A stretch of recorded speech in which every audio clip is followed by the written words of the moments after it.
Within the span of this intro, at least 100 people will die. In your body, 50 million of your cells will self-destruct. Beneath your feet, bacteria will finish devouring the dead. And in the distance, a star will collapse into silence.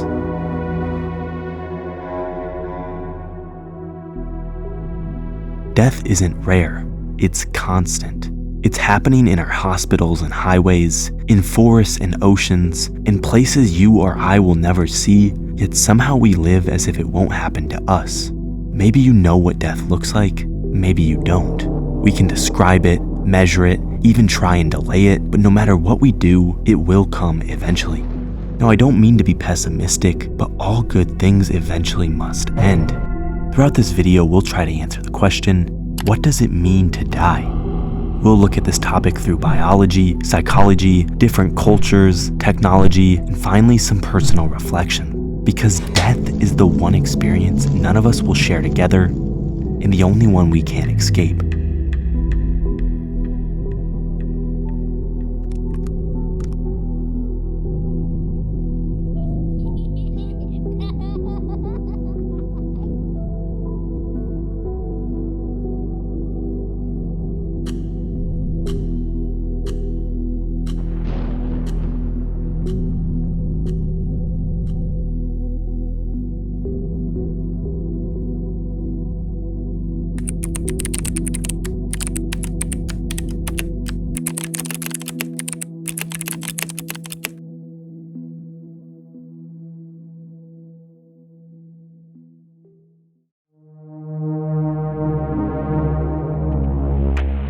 Death, there's different categories that can be placed in. There could be natural, if this is caused or determined to be caused by disease, cancer, physical injuries.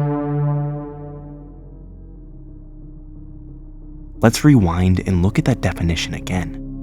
Death is the irreversible cessation of all biological functions that sustain a living organism. Irreversible means permanent, cessation means the process of ending, and biological functions are specific jobs part of an organism performs to help the system survive. So death is the permanent end of the systems that keep us alive. Death is the end of life. And while that seems very simple in nature, the line between life and death remains very difficult to define even today. Definitions shift, and with new scientific advancements, previously believed notions fall short. For the longest time, the most common sign of death was the stopping of the heart and breath. If you could no longer feel a person's pulse, and air no longer seemed to exit their mouth, they'd be considered dead. This was known as the circulatory definition of death, or CDD, which in some cases is still used. However, medical advances have made this definition increasingly futile. Advances like CPR and defibrillation have complicated how we define death. We now know that someone's heartbeat and breathing can sometimes be restarted, even after they stop for several minutes. Scientists instead try to define death through consciousness. By that standard, when consciousness permanently ceases, an organism should be said to have died. However, again, this idea has flaws as well. Many living things like plants or microbes are certainly alive, but not conscious in any meaningful sense. To finally try and put an end to these issues, modern medicine turned to brain death as the defining line. In most hospitals, at least in the United States, a person is declared dead when all electrical activity in the brain stops. Tests like EEGs are used to confirm this loss of activity.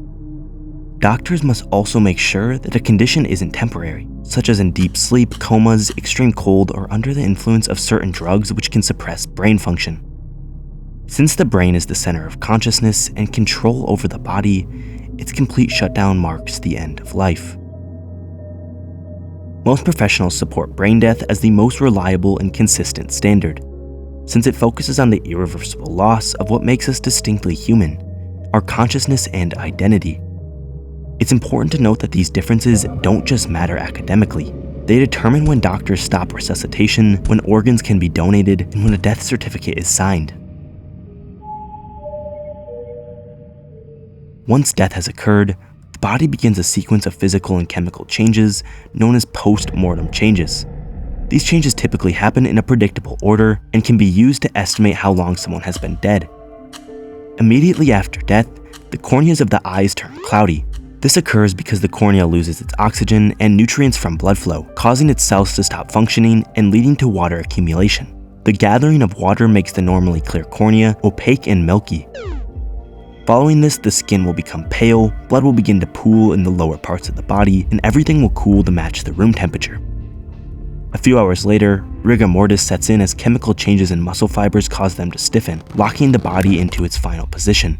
When the body stops receiving oxygen, it can no longer produce ATP, which is needed for muscle fibers to relax after they contract. Eventually, putrefaction begins, the start of decomposition, marked by bloating, discoloration, and a strong odor from gases released by bacterial activity. After these early post-mortem changes, the body moves into full decomposition, a gradual breakdown driven by bacteria and the environment. Soft tissues begin to dissolve as gases build and escape, producing the horrific odors of decay. Over time, the body darkens, bloats, and eventually deflates as organs liquefy and the skin breaks apart. What remains dries out, leaving mostly bone and tougher connective tissue, which continue to weather and erode until only the most durable fragments are left. Eventually, the decomposition process reaches its endpoint, followed by possible fossilization under the right environmental conditions. Most bodies never fossilize, but in rare cases, minerals replace organic material over long geological periods, preserving skeletal structures in rock. Understanding this process is actually extremely important in emergency scenarios, as knowing how urgent a situation is makes all the difference. However, even the most experienced professionals can struggle on calling when someone has died. Before we move on, let's take a look at two of those stories. In 2007, a 33-year-old Venezuelan man named Carlos Camejo was rushed to the morgue after a violent highway accident. Paramedics believed he was dead, the paperwork was signed, and his body was prepared for autopsy. But when the medical examiner made the first incision along his face, something happened that should have been impossible. He bled. The examiner froze. Bleeding requires circulation, and circulation requires life. At that moment, they realized the mistake. Carlos wasn't dead, he was unconscious. Carlos later described waking to unbearable pain, snapping back into consciousness under the bright morgue lights, surrounded by medical staff who had been preparing to cut him open. As they scrambled to stitch the wound they had just made, Carlos's wife arrived at the morgue to identify what she thought would be her husband's body. Instead, she didn't find a corpse. She found Carlos, confused but very much alive. Carlos eventually made a full recovery, showing reporters the official autopsy document and the scar left behind. And as unsettling as it was, another case proves it wasn't an anomaly. In 2011, in a rural village in South Africa's Eastern Cape, a 50-year-old man was declared dead by his family after they couldn't wake him. They were unable to find a pulse or hear him breathing, and believing that he had passed, they called a private mortuary to collect his body. He was placed inside the morgue's refrigerated chamber and left there for nearly 24 hours. But the next evening, as the attendants were finishing their rounds, something broke the silence of the cold room. A scream. Muffled, desperate, echoing from inside one of the drawers, the two workers did what anyone would do in that moment. They ran, later telling officials they were convinced it was a ghost. When they returned, cautiously they opened the compartment, and inside was the man, alive, shivering, and demanding to be let out. Emergency services rushed him to the hospital, where doctors found him dehydrated but stable. No further treatment was needed. He had simply been mispronounced dead and left to wake up alone in the cold. From the cessation of breath in ancient times to today's complex neurological tests, the definition of death has evolved alongside our understanding. What remains constant, however, is that death challenges our deepest beliefs about biology, consciousness, and what it truly means to be alive.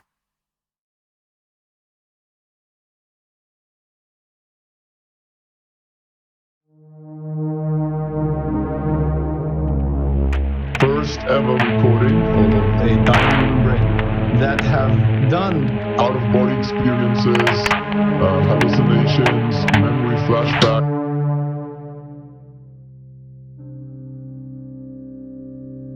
death doesn't just shut down the body, it collapses one of the most complex structures we've ever discovered: our mind. In part 1, we talked about the biology of dying. However, in part 2, we'll try and talk about the experience of it, or at least the closest science has gotten to seeing what the mind does in its final moments. For centuries, we've been able to observe how the body deteriorates, breaks down, and returns to the earth. But the brain is different. It's sealed behind bone, protected, hidden. When it dies, it leaves no obvious trace of what happened. No color change, no rigor, no smell. It just deteriorates into nothing. And because of that, one question has lingered longer than almost any other. What happens in the mind between the last heartbeat and the final loss of consciousness? Neuroscientists in 2023 recorded something that a decade ago sounded impossible: the activity of a human brain moments before death. What they found were patterns strikingly similar to those seen in a person's dreams, during deep meditation, and in moments of intense memory recall. The discovery came from an 87-year-old patient being monitored for epilepsy while hooked up to a continuous EEG. During the recording, the patient went into cardiac arrest and passed away. For the first time, researchers were able to see what a dying human brain actually does in the seconds around death. They captured around 15 minutes of the brain's activities, but the focus was on a narrow window, the 30 seconds before and after the heart stopped. In that span, the brain didn't simply fade out. Instead, it sent and received a series of organized oscillations, gamma waves, along with other rhythms. Gamma waves are normally tied to high-level functions like memory retrieval, attention, and conscious perception.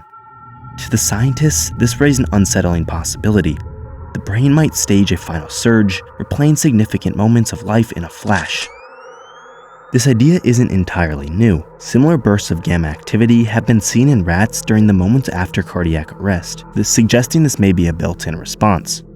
But in humans, data like this has always been out of reach. And it's important to note that one case won't answer every question. The patient had a brain injury and swelling, which complicates interpretations, but it's the first window into a process no one has ever seen directly, or at least not entirely. Near-death experiences, or NDEs, are conscious-like events reported by an estimated 10 to 20% of cardiac arrest survivors. These are individuals who were, by medical standards, clinically dead for a short period before being resurrected. And when they came back, many described vivid perceptions and sensations that happened while their heart had stopped. Most NDE research focuses on the comforting or transformative stories, and it's important to note that these types of reports help with coping and understanding death. However, seeing as this video is on my channel, we won't be talking about those reports. Thanks to research done through many testimonies on over 1,000 NDEs, it's been found that around 23% of people reported events that were disturbing, terrifying, despairing, or hellish. These are the reports we're going to explore. Just for background information, all of these accounts can be found on the Near-Death Experience Research Foundation and are anecdotal. This means they are told directly from people who've experienced an NDE and shouldn't be taken as a fact. Our first one comes from Charlotte S., submitted in 2005 after she went into respiratory arrest while asleep. She wrote,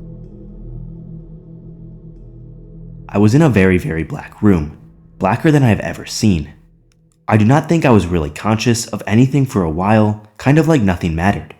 To me, it seems as though this was a blank room with nothing in it but me. I did not have a body. For a long while, there was no sound. After a bit, I started feeling uncomfortable. I got it into my head that it was a lie. Whatever it is, I do not know. Then I started hearing occasional bursts of what sounded like TV or radio static. Then I started hearing my name and other words come through the static occasionally." She describes these occasional bursts of static breaking through the silence until she suddenly became aware again of doctors and nurses trying to revive her. The second experience, from Tony P., describes something different but equally disturbing. He wrote, "I fell into a deep, dark pit that seemed infinite in size. As I looked down, I couldn't see my body anymore. I was simply a form of consciousness. I eventually landed with a thud, which caused an excruciating pain to pass through my body. This void was the darkest black that I've ever seen in my life. It's as if there was no light whatsoever. Even if a light were to shine in this void, the darkness would have completely devoured it. I could not see anything, but the sounds that I heard were absolutely horrendous. I could hear what seemed like trillions of people screaming and crying in pain. Even though there were trillions of voices, I could distinguish all the voices separately in some sort of superimposed, horrendous screech. Suddenly, in the twinkling of an eye, 150-foot flames manifested all around me. This roaring inferno seemed to be 1,000,000 times hotter and more intense than the sun. The colors were unlike any I've ever seen in my lifetime.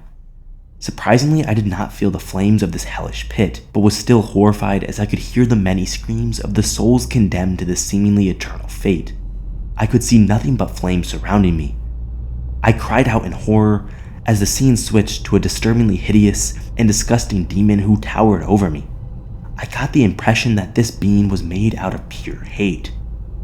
It stuck a terror so deep within me that I still find it absolutely impossible to describe 15 years later. Just as he felt he was about to be destroyed again, the scene shifted and he awoke in a hospital bed, overwhelmed but alive. Our final report was so bad, even the research team had to issue a warning. Here is that condensed warning. This NDE is among the most graphic and frightening NDEs we have encountered. The great majority of hellish NDEs involve seeing hellish imagery apart from the NDEer. This account is very unusual in that the NDEer was harmed as part of the experience. It is unusual to encounter a person who died at the same time as the NDEer. This is the first NDE with such a description we have ever heard of. Regular readers will recognize this horrifying NDE is markedly different. Can this NDE be reconciled with the pattern of NDEs present in hundreds of others? I think it can. What research there is on frightening NDEs suggests that those that are feeling angry, guilty, or believe they will enter hell are more likely to have a frightening NDE. Sincerely, Dr. Jeff Long. Let's listen to the account, which was shared anonymously. The person describes the violent car accident they were in and then what followed. The next part is really vivid. I definitely remember this. I started to float out of my body and go through this weird tunnel of light, like I was on some weird drug or something. I didn't know where I was going, but I knew that I couldn't control where I was being sucked to. I couldn't stop or turn or anything. Everything seemed fine, but suddenly something happened. I stopped dead. In this tunnel, and like a bolt of lightning, I started to fall, faster and faster and faster. I felt like I had literally just dropped vertically and was headed toward this sort of black hole. It was so dark I felt I could cut it with a knife. Still falling, I began to hear screams, cries, agonizing pain, horrible laughing, and the most putrid smell you could ever imagine. Then the blackness turned into fire, and I was falling toward a huge furnace. Fire began to consume me. I started screaming. I didn't know where my sound was going, but I knew I was screaming hard. Landing on my back, I suddenly crashed to what seemed like rocks and felt a horrible pain all over my body. Opening my eyes, I suddenly realized I wasn't alone, because creatures, things of some sort of distorted form, started to grasp at me. One by one they grabbed me and started to drag me. I began kicking and screaming, yelling at the top of my lungs for Allah or Buddha or God, whoever I could remember hearing about in religious education classes to help me, but still nothing came. I remember one giant creature began to rip at the skin on my back with what seemed like his sharp nails. Another began to tear at my hair so hard I felt the urge to throw up. Another kicked me down and started standing on my chest laughing, teasing me. I so remember the smell. It was so vile, like rotting flesh and burnt hair. Their raspy laughs and taunts at me were almost drowned out by the roar of the flames around me. I suddenly saw before me people running and screaming. A group of no younger than 12 old crying, each one being terrorized and literally pulled apart by these malevolent beings. My body or soul or whatever you want to call it suddenly began to burn badly from the fire spread on the ground. Eventually a force pulled them back through the tunnel and they woke to a doctor's voice. The user ended the report saying, "Sharing my testimony with friends and family who didn't believe, still claim to this day that in their opinions, I've seen one or too many horror movies. But this was no movie. There were no credits, no logos at the end of it. No, this was real." These are only a few of the reports out of thousands, but if this is even a glimpse of what some people experience at the edge of death, the moment between life and the end can clearly be far darker and far more complex than we've even begun to describe.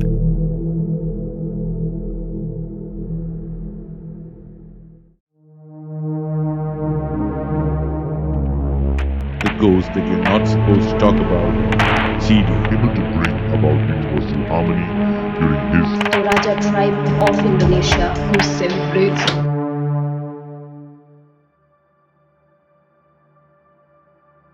Science can describe what death looks like, but what it means varies widely across time and culture. In these last two parts, we took a more research-based approach to exploring the end of life, but I think it's time to look through history and explore some unique stories and ideas of what others used to or still do believe. Before we jump in, quick note. The following information is in no way trying to bash these cultures and ideas. I've done my best to keep insights factual and highlight any horror elements when present.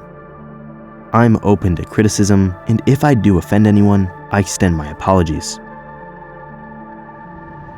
Death isn't just a moment, it's a belief system. And depending on where you look, the line between this world and the next can be clean, blurry, or something entirely different. In Navajo belief, death isn't just the end, it's a moment where something dangerous can be left behind. The Navajo teach that when someone takes their final breath, everything in that person that was out of balance, their pain, their anger, their fear, separates itself from their body. What's left is called a chidi, a harmful residue of everything the person wasn't able to bring into harmony during life. A chidi isn't a ghost in the way most people like to think of them. It doesn't follow or speak to you, it lingers. It's believed to stay near the victim's bones, their clothing, their tools, or the home they died in. Anything deeply personal can be an anchor for it. Coming into contact with this residue is believed to cause ghost sickness. Because of this, the Navajo traditionally avoid physical contact with the dead. If someone dies inside a house, that structure is often abandoned entirely. Even speaking their name can be dangerous.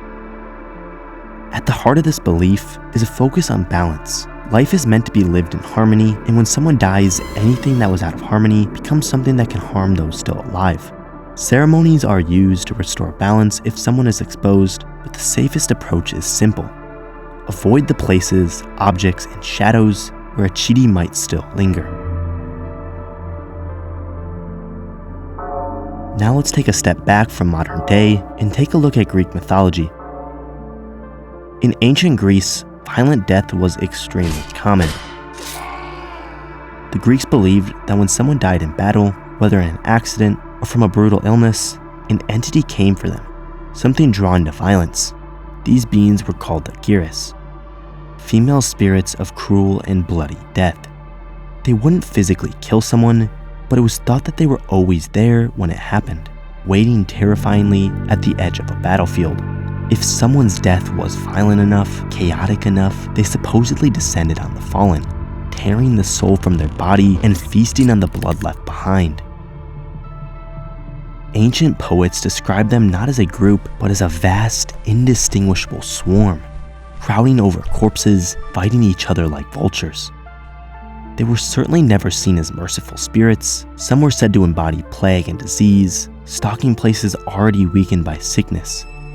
Despite all of this, the Gyres didn't have ultimate power. They couldn't kill you before your time. They could only arrive when fate had already reached you. Some gods were believed to push the Gyres away from warriors they favored, beating them back from clawing at a soul too early. But once someone fell, the spirits closed in. Most of this belief is rarely practiced or relevant today, so let's return to one that is. Moving across the world to Indonesia, there's a culture that treats death not as a boundary, but as a relationship. In Toraja, when someone dies, they don't just die. Instead, they become a sick person, a relative who isn't gone, just unwell. For days, months, sometimes even years, families continue to live beside their dead loved ones. They'll dress them every night, talk to them, feed them meals, and every night their body sleeps in a warm, neatly prepared bed inside the family's home. this isn't a symbolic description either. The deceased really do remain in the house. Grandparents lying peacefully in the next room, parents who passed away seasons ago but still receive breakfast every morning.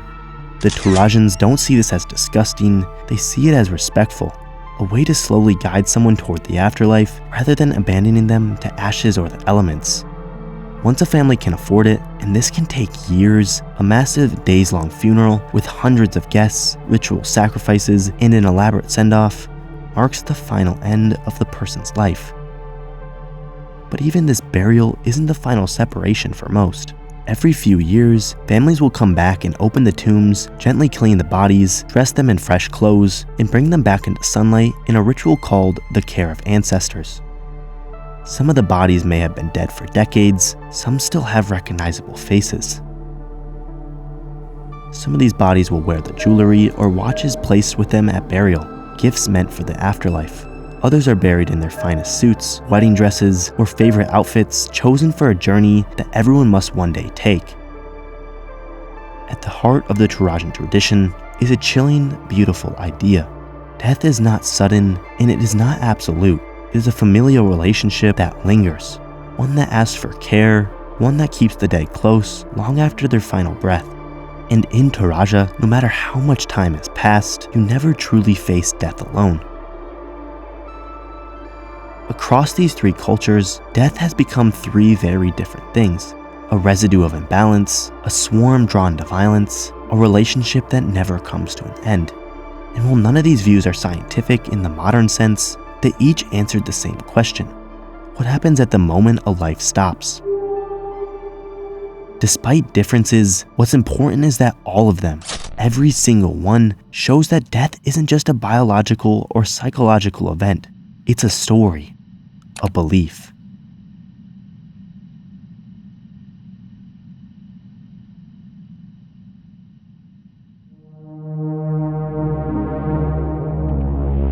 Okay, Mom, I just need a quick video. Is this like an audition or something? 3 minutes. You need my best side? It calls his mom for support, or rather, an AI avatar of her.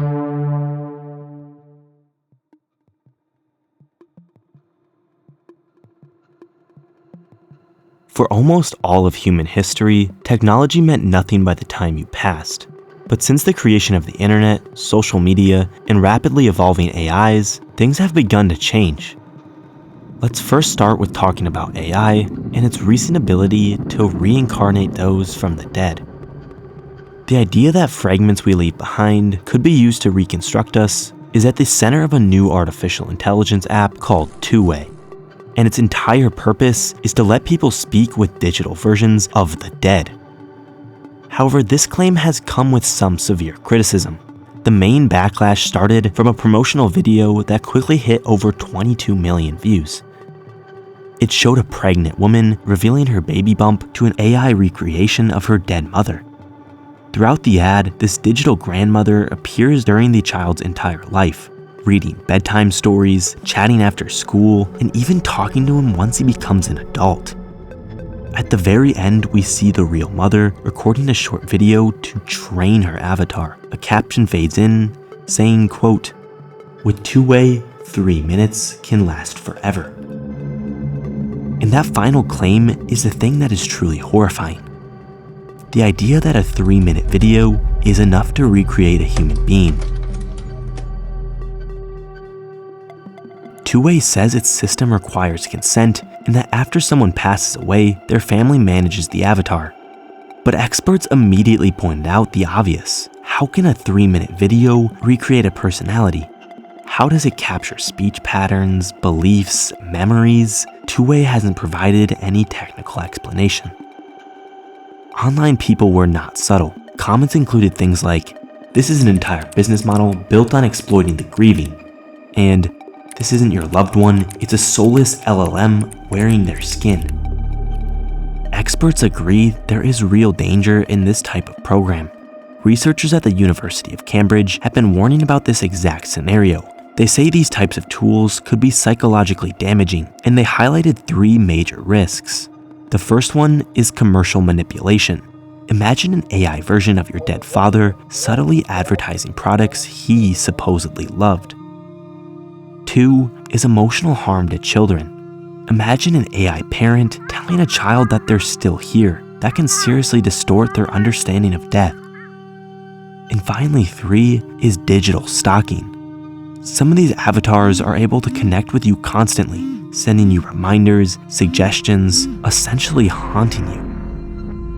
One of the key researchers warned that these services could cause, quote, huge distress, particularly at an already difficult time. Despite all the backlash, Two-Way insists its goal isn't to replace the dead or manipulate grief. The company says it simply wants to preserve stories and pass them on. But the tensions around digital resurrection, who owns your identity, how your data can be used, and how emotionally risky these tools can be are only growing. Most experts believe strict regulation is needed long before this kind of technology becomes mainstream. But Two-Way isn't the only group bringing people back. In China, the industry is already years ahead. One major company, Silicon Intelligence, even has an executive who uses their product every day. Sun Kai. Sun Kai lost his mother in 2018, and now when he's stressed, he talks to an AI version of her on a tablet. He says, quote, I truly regard it as my mother. And he's not alone. China has seen a boom in digital resurrection services, some costing as little as $2, while more advanced versions, ones that hold conversations, costing thousands. Yet people still pay. Because death is such a taboo subject in China, these digital ghosts often fill a space that traditional grieving can't. But again, the ethical problems are serious. Companies require proof of kinship to avoid deepfake scams, and even with permission, things can go wrong. One family used an AI avatar of a deceased uncle to deceive their grandmother so she wouldn't learn he died. And people like Sun Kai face a different problem. He disconnected his mother's avatar from the internet, so she'll never change. An eternal, frozen version of a woman who's gone. But AI is just the surface of our problems. As more of our lives move online, death has taken a completely new look.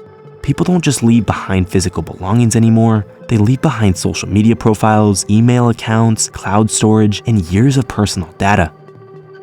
The strange part is that these digital pieces of a person don't always belong to the person who created them. Depending on the platform, they technically belong to the company, which means family members often have little control over what happens after someone dies. Sometimes an account sits untouched for years, long enough that friends still get birthday reminders or photo memories from someone who passed away long ago. Other times, platforms automatically delete inactive accounts without warning, taking years of memories with them. Each company handles digital death differently, and that inconsistency is what makes things so difficult. Facebook lets you assign a legacy contact who can manage your page or have the account deleted completely, while Instagram allows memorialization but won't release login information under any circumstance. Google has an inactive account manager that lets you choose someone to take over your account if it becomes dormant. But services like Yahoo have refused access entirely, even to immediate family.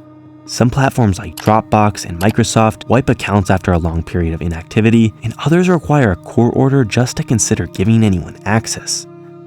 This lack of a universal system means that families often have no idea what the deceased wanted. Should their profile stay online? Should it be erased? Should messages stay private? Sometimes these decisions are made by grieving relatives, sometimes by a company's automated policy, and sometimes by no one at all. And because in today's age, so much of our personal life happens online, the stakes are more complicated than ever. Laws like the Fiduciary Access to Digital Assets Act were created to help families inherit digital property the way they inherit physical property. But even those laws can't force companies to hand over everything. Many services consider your data a license, not a possession, meaning you'll never truly own the photos, music, or emails you decide to store online. So when you die, that access ends, and the decision about what happens next is often made by a corporate policy rather than by your family. It's a hard truth to swallow, so planning is extremely important for families who would like to have control over accounts after someone passes. For those who don't, their profiles may sit dormant, frozen in time, for eternity.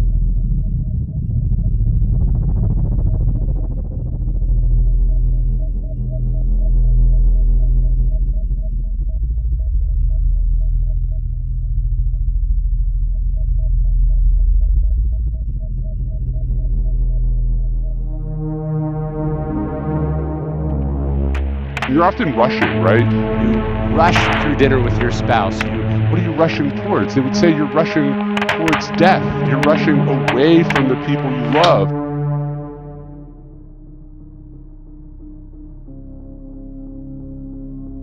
Around 30 to 40% of people fear death.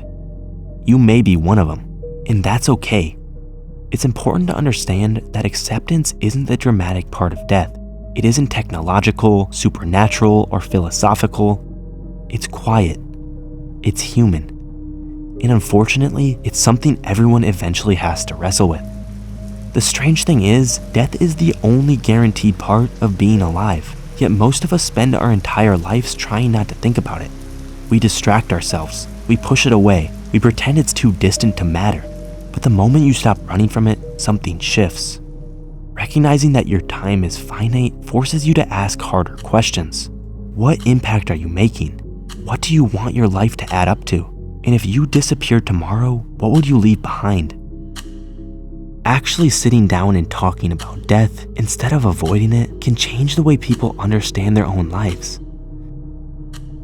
When you imagine what a good death looks like to you, who you want nearby, what you hope your last moments feel like, you end up imagining the kind of life you want to live right now. For some people, acceptance looks like working through your emotional and spiritual fears about dying. For others, it may be more practical, settling affairs, thinking about your legacy, or just making sure the last words you say to the people you love are the ones you'd want remembered if tomorrow never comes. There's a long history of using reminders of mortality to sharpen the present. Medieval Europe lived through plagues that wiped out entire towns, and the phrase memento mori, remember death, became a guiding principle.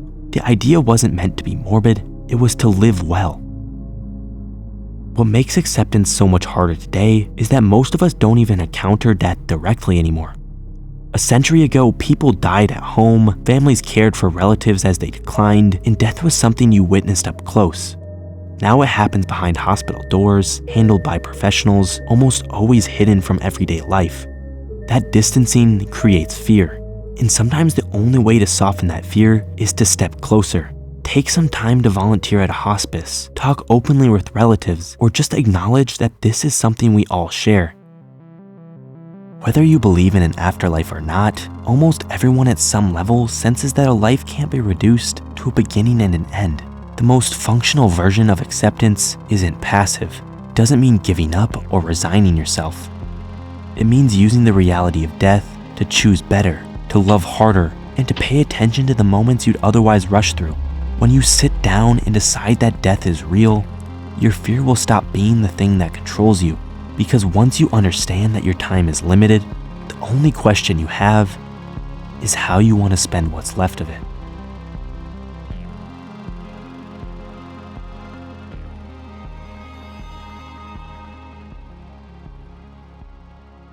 I just wanted to give a warm thanks to everyone who supported my channel through my last upload. These videos are very time consuming, and when I'm trying to balance college and the effort it takes to make a video, things can get very difficult. I hope together we can create a welcoming community through these videos. And don't forget, if you're new, consider supporting my channel. Thank you, and goodbye.